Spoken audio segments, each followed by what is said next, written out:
ಬಂಧುಗಳೇ ನಮಸ್ಕಾರ, ಹೇಗಿದ್ದೀರಿ? ನಾನು ನಿಮ್ಮ ಎಂಪಿ ಮುದಾಳಿ. ಬಂಧುಗಳೇ, ತಮಗೆಲ್ಲ ಗೊತ್ತಿರುವ ಹಾಗೆ ಸಮಾಜ ಕಲ್ಯಾಣ ಇಲಾಖೆಯಲ್ಲಿ ಏನೇನು ನಡೀತಾ ಇದೆ, ಸಮಾಜ ಕಲ್ಯಾಣ ಇಲಾಖೆಯಿಂದ ಬರ್ತಕ್ಕಂಥ ವಸತಿ ನಿಲಯಗಳು ಏನ್ ಮಾಡ್ತಾ ಇದ್ದಾವೆ, ಸಮಾಜ ಕಲ್ಯಾಣ ಇಲಾಖೆಯಲ್ಲಿ ಕಾರ್ಯನಿರ್ವಹಿಸುವಂತ ಅಲ್ಲಿ ವಾರ್ಡ್ಗಳಾಗಿರ್ಬೋದು, ಮೇಲ್ವಿಚಾರಕರು ಏನ್ ಮಾಡ್ತಾ ಇದ್ದಾರೆ, ಹಾಗೂ ಆ ಸಂಬಂಧಪಟ್ಟಿರುವಂತಹ ಮಕ್ಕಳನ್ನ ಹೇಗೆಲ್ಲ ದುಡಿಸಿಕೊಳ್ಳುತ್ತಾರೆ ಎಂಬುದನ್ನ ಇವತ್ತು ನಿಮ್ಮ ಮುಂದೆ ನಾರಂಜ್ ಎಕ್ಸ್ಪ್ರೆಸ್ ಸುದ್ದಿವಾಹಿನಿಯು ಸಂಪೂರ್ಣವಾಗಿ ಅಪ್ಡೇಟ್ ಮಾಡ್ತೇವೆ. ಯಾಕಂದ್ರೆ ಸಮಾಜ ಕಲ್ಯಾಣ ಇಲಾಖೆ ಸಚಿವರಾಗಿರ್ತಕ್ಕಂಥ ಎಸ್.ಸಿ. ಮಹದೇವಪ್ಪರು ಯಾವತ್ತೂ ಕೂಡ ಇದು ನೋಡ್ಕೊಂಡಿರಲಿಲ್ಲ.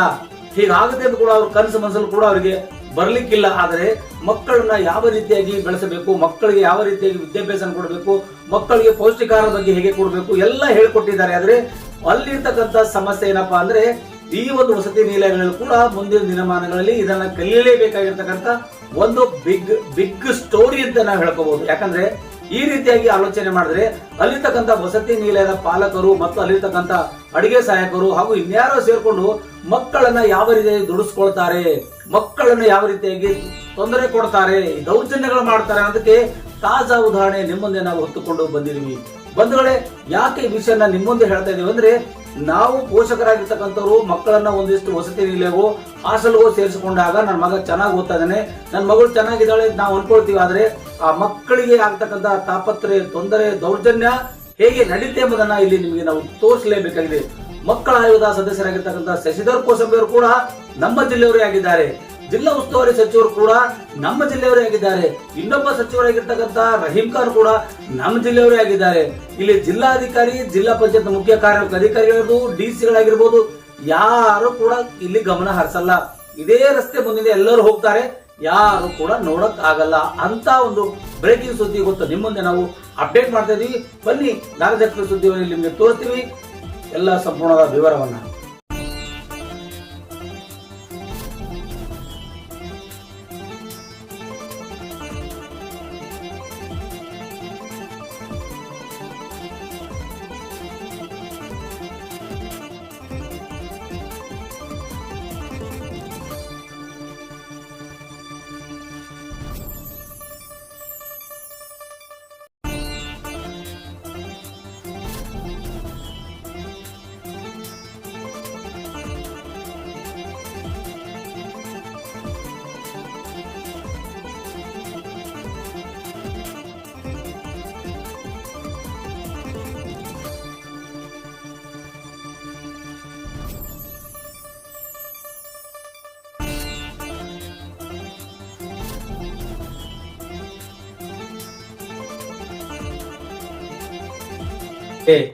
ಯಾಕೆ ಈ ವಿಷಯನ ನಿಮ್ಮ ಮುಂದೆ ನಾವು ಇಲ್ಲಿ ಪ್ರಸ್ತಾವನೆ ಮಾಡ್ತಾ ಇದ್ರೆ, ಕರ್ನಾಟಕ ರಾಜ್ಯ ಸರ್ಕಾರದಲ್ಲಿ ಅನೇಕ ಭಾಗ್ಯಗಳನ್ನು ಕೊಟ್ಟಿದೆ.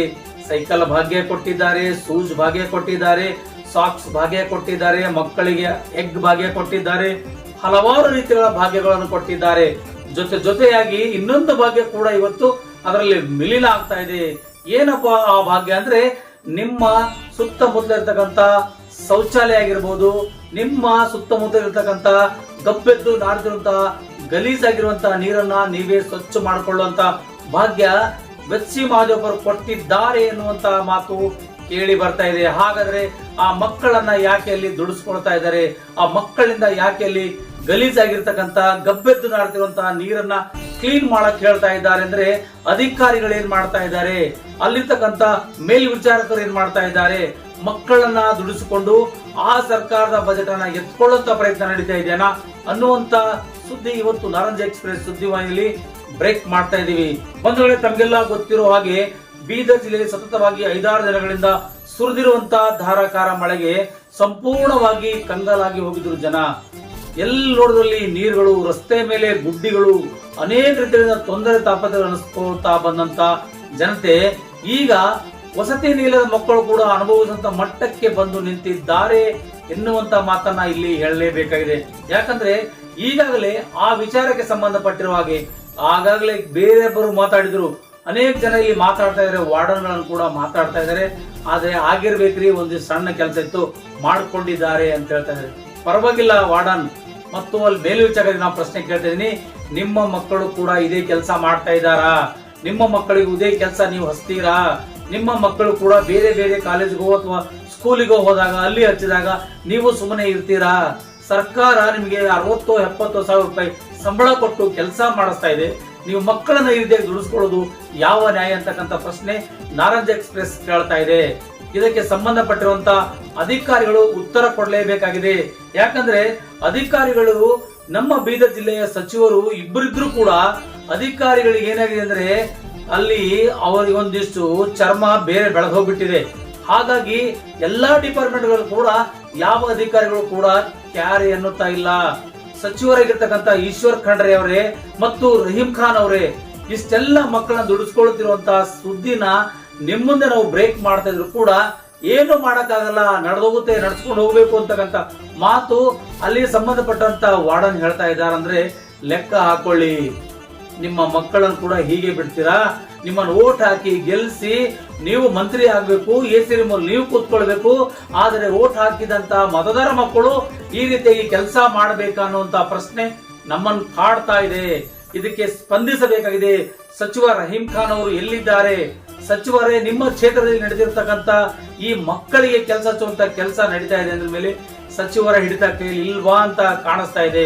ಜಿಲ್ಲಾ ಉಸ್ತುವಾರಿ ಸಚಿವರು ಕೂಡ ಕೇವಲ ನಾಮಕೀಯ ವ್ಯವಸ್ಥೆವಾಗಿದ್ದಾರಾ ಅನ್ನುವಂತ ಮಟ್ಟಕ್ಕೆ ಬಂದು ನಿಲ್ಲುವಂತ ಪ್ರಶ್ನೆ ಕಾಡ್ತಾ ಇದೆ. ನಾರಂಜ್ ಎಕ್ಸ್ಪ್ರೆಸ್ ಸುದ್ದಿ ವಾಹಿನಿ ಕೂಡ ಅನೇಕ ರೀತಿಗಳಿಂದ ಎಚ್ಚರಿಸುವಂತಹ ಕೆಲಸ ಮಾಡ್ತಾ ಇದೆ. ಆದ್ರೂ ಕೂಡ ಯಾವೊಬ್ಬ ಸಚಿವರಾಗ್ಲಿ ಯಾವೊಬ್ಬ ಅಧಿಕಾರಿ ಕೂಡ ಆಗ್ಲಿ ಈ ಕಡೆ ಗಮನ ಹರಿಸ್ತಾನೆ ಇಲ್ಲ. ದಿನನಿತ್ಯ ಒಂದಲ್ಲ ಒಂದು ರಗಳೆ ರಂಪಾಟಗಳನ್ನ ಮಾಡಿರುವಂತಹ ಸುದ್ದಿಯನ್ನು ಮಾಡ್ತಾನೆ ಇರ್ತೀವಿ. ಆದ್ರೂ ಕೂಡ ಇಲ್ಲಿರ್ತಕ್ಕಂಥ ಅಧಿಕಾರಿಗಳ ಚರ್ಮ ದಪ್ಪಾಗಿದೆ. ಹಾಗಾಗಿ ಅವರನ್ನ ಯಾವ ಇಂಜೆಕ್ಷನ್ ಕೊಡ್ಬೇಕನ್ನೋದು ಇದು ಸಚಿವ ರಹೀಂ ಖಾನ್ ಮತ್ತು ಜಿಲ್ಲಾ ಉಸ್ತುವಾರಿ ಸಚಿವರಿಗೆ ಮಾತ್ರ ಗೊತ್ತಾಗುತ್ತೆ ಅಂತಕ್ಕಂಥ ಮಾತನ್ನ ಇಲ್ಲಿ ಹೇಳಲೇಬೇಕಾಗಿದೆ. ಯಾಕಂದ್ರೆ ಇದರ ಸಂಪೂರ್ಣ ವಿವರಗಳನ್ನ ನಿಮ್ಮ ಮುಂದೆ ನಾವು ಕೊಡ್ತೀವಿ. ಸಚಿವ ಮಹದೇವನಪ್ಪನವರೇ, ನೀವು ಈಗಲಾದರೂ ಅರ್ಥ ಮಾಡ್ಕೊಳ್ಳಿ. ಇದು ಬಹಳಷ್ಟು ರೀತಿಗಳಿಂದ ಶಿಕ್ಷಣ ಇಲಾಖೆಯಲ್ಲಿ ನಡೀತಕ್ಕಂಥ ವಿಚಾರವನ್ನ ನಿಮ್ಮ ಮುಂದೆ ನಾವು ಬಿಡ್ತಾ ಇದ್ದೀವಿ. ಯಾಕಂದ್ರೆ ಇದು ಬಹಳಷ್ಟು ರೀತಿಗಳಿಂದ ಇಲ್ಲಿ ಬಿಸಿ ಊಟ ಆಗಿರ್ಬೋದು ಅಥವಾ ಈ ಒಂದು ದಿವಸ ವಸತಿ ಶಾಲೆಗಳಾಗಿರ್ತಕ್ಕಂಥ ಘಟನೆಗಳಾಗಿರ್ಬೋದು ಒಂದೊಂದಾಗಿ ಈಗ ನಾವು ಬಿಚ್ಚಿಕೊಡ್ತಾ ಇದೀವಿ. ನೀವು ಅವರನ್ನ ಯಾವ ರೀತಿಯಾಗಿ ಬಳಸ್ಕೊಳ್ತಾ ಇದ್ದೀರಿ ಅಂದ್ರೆ ಆ ಮಕ್ಕಳ ಹೆಸರು ಹೇಳಿಕೊಂಡು ಲಕ್ಷಾಂತರ ರೂಪಾಯಿ ಪಡೆದುಕೊಳ್ಳುವಂತ ಅಲ್ಲಿನ ಪ್ರಿನ್ಸಿಪಾಲ್ ಆಗಿರ್ಬೋದು, ಅಧಿಕಾರಿಗಳಾಗಿರ್ಬೋದು ಅಥವಾ ವಾರ್ಡನ್ಗಳಾಗಿರ್ಬೋದು ಬೇಜವಾಬ್ದಾರಿಯಿಂದ ಮಾತನಾಡುವಂತ ಕೆಲಸ ನಡೀತಾ ಇದೆ.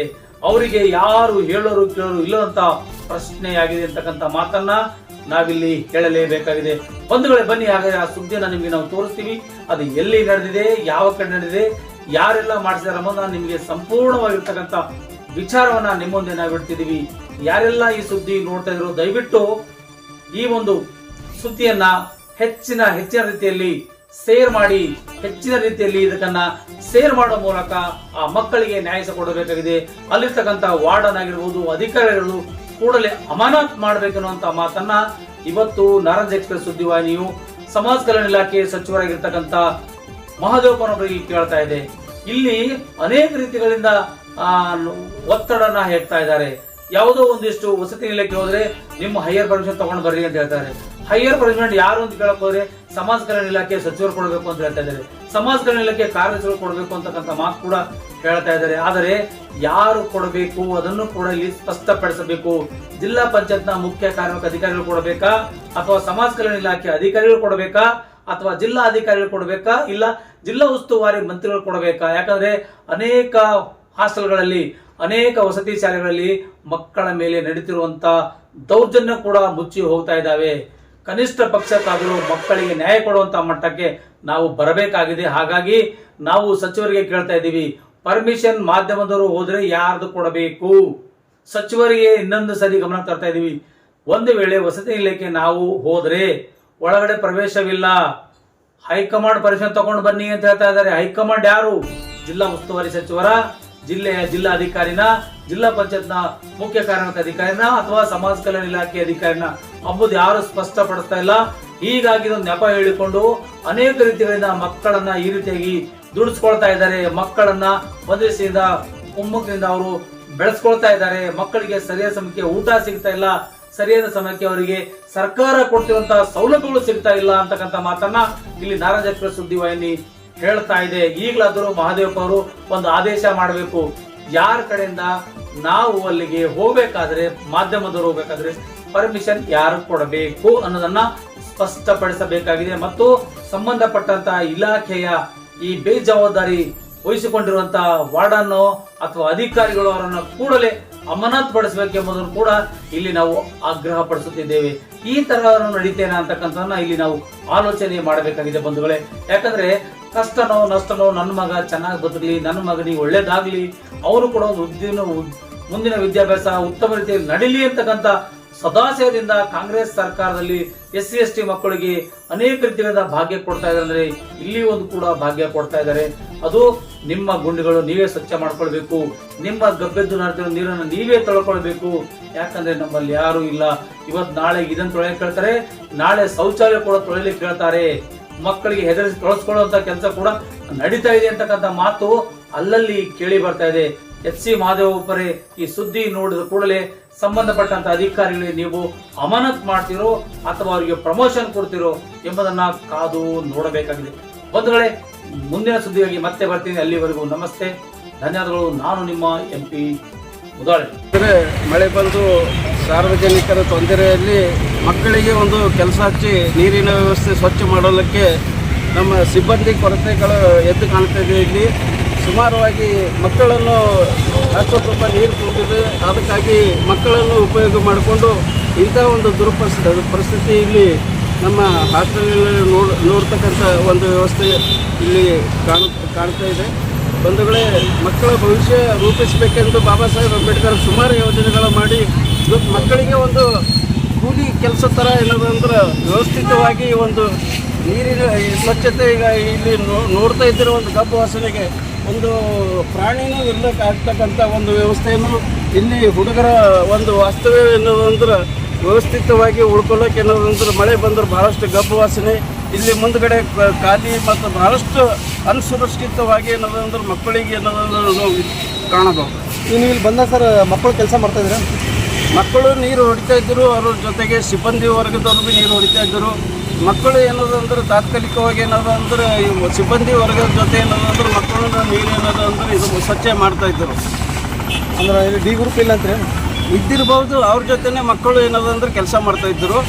ಅದಕ್ಕಾಗಿ ಏನದಂದ್ರೆ ನೀರಿನ ವ್ಯವಸ್ಥೆ ಏನದಂದ್ರೆ ಬಹಳಷ್ಟು ನೀರು ಶೇಖರಣೆಯಾಗಿ ಇಲ್ಲಿ ಏನದಂದ್ರೆ ಬಹಳಷ್ಟು ಉತ್ತಮ ರೀತಿಯಲ್ಲಿ ಇದು ಯಾವುದೇ ಒಂದು ವ್ಯವಸ್ಥೆ ಇರಬೇಕಾಗಿ ನೀರಿನ ಒಂದು ಸಾಕಣೆ ಆಗಿ ಏನದಂದ್ರೆ ಬಹಳಷ್ಟು ಒಂದು ಹುಡುಗರಿಗೆ ಏನಂದ್ರೆ ತೊಂದರೆ ಆಗ್ತಾ ಇದೆ.